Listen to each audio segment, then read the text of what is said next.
Well, in our Sunrise Smart Start and happening today, the sentencing for the man convicted of killing a Rochester police officer. During this trial, there were questions if 22-year-old Kelvin Vickers knew that the people he shot at, the late officer Anthony Mazurkowitz and his injured partner Sino Sang, were in fact law enforcement. The jury thought so, finding him guilty of aggravated murder. Vickers also found guilty in the murders of Richard Collins and Mygel Brand.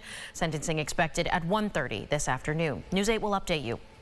The case for 3 out of 4 teens accused of sexually abusing a teammate on the Clyde-Savannah football team, they will all remain in youth court. That 4th student charged with unlawful surveillance has been sent to family court due to his younger age. There had been discussions of these 3 remaining students being moved to family court as well, which would then require all the files in the proceedings to remain sealed. Not the case, though, in youth court, which is where they'll stay. A decision on whether or not those documents will be unsealed in the case still needs to be made, but the teens are expected back in court January 17th.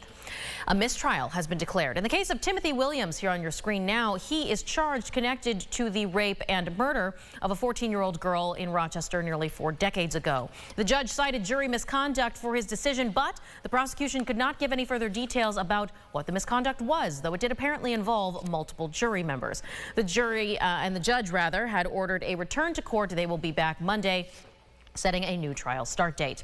Quite the warm-up, James, so nothing to worry about for that forecast for the game. Yeah. We got to make it through today, though. Yeah, that's right. The game's in Kansas City, and it should be lovely there for that. For us, though, Sunday, we'll probably be watching the game as it's pouring rain outside, so a lot different here locally.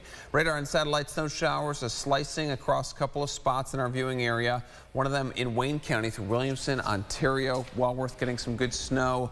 Then you go to Genesee County, Batavia getting that nice little blast. But you see the end is right around the corner. Already seeing this stuff really get much lighter around downtown Rochester. So the main event looks like it's all done. Livonia at 31, so close to that 32-degree number. Canisius 31, Honey Falls 29, a little bit of a ways to go there. We should eventually climb up into the upper 30s this afternoon. That means we melt a lot of what is falling right now. We'll take a look at the 8-day forecast in just a bit. Michaela, back to you. All right, thank you so much, James. Here at 5:53, we are watching some accidents across our roadways. Look at this. Things starting to pick up, though it is dark, a bit snowy across the west side. We are seeing some accidents there. Route 531 at Elm Grove Road and Manitou Road at Rochester Technology Park. Several other accidents on our side streets, including St. Paul Street between Avenue E and Northview Terrace, and J Street at Ames Street, Lyle Avenue and Lombard Street. Also 90 at exit 45, which is the intersection with 490. So really seems to be struggling out there, everybody. Just take some extra time this morning. Now, today is the first day of Hanukkah, and happy to all those who celebrate. But there are those in the Jewish community who say they're concerned about openly celebrating amid rising tensions. Aran Spitzer speaking with a local community leader and joining us in the studio with more on that. Aran. As both anti-Semitism and Islamophobia are on the rise since the October 7th attack on Israel, some are concerned with celebrating the holiday as they would traditionally. In fact, anti-Semitism on college campuses recently took center stage on Capitol Hill as several university presidents testified before the House of Representatives. In Jewish tradition, the Hanukkah, a 9-handed candelabra, 1 guiding and 8 for the days of the holiday, is normally placed by the window to openly show the deed of celebrating. I spoke with Temple Bethel Rabbi Leonardo Bitran. He said that the synagogue has had security for the last 6 years because of community concerns, but that those concerns are more prevalent with the Israel-Hamas war. Here's what Rabbi Bitran had to say about rising anti-Semitism and security concerns during the holiday. In addition to our regular security, yes. We increase our security based on the amount of people that we are getting and the length of the event. And that will be certainly put into different level for the celebration of Hanukkah. There is a concern for Israel. There is a concern because of anti-Semitism in our universities and in our communities. I think everybody is a little bit more cautious. According to Rabbi Bitran, the congregation hasn't received any credible threats at this time. Michaela, back to you. All right, thank you so much, Iran. Today also marks 82 years since the attacks on Pearl Harbor.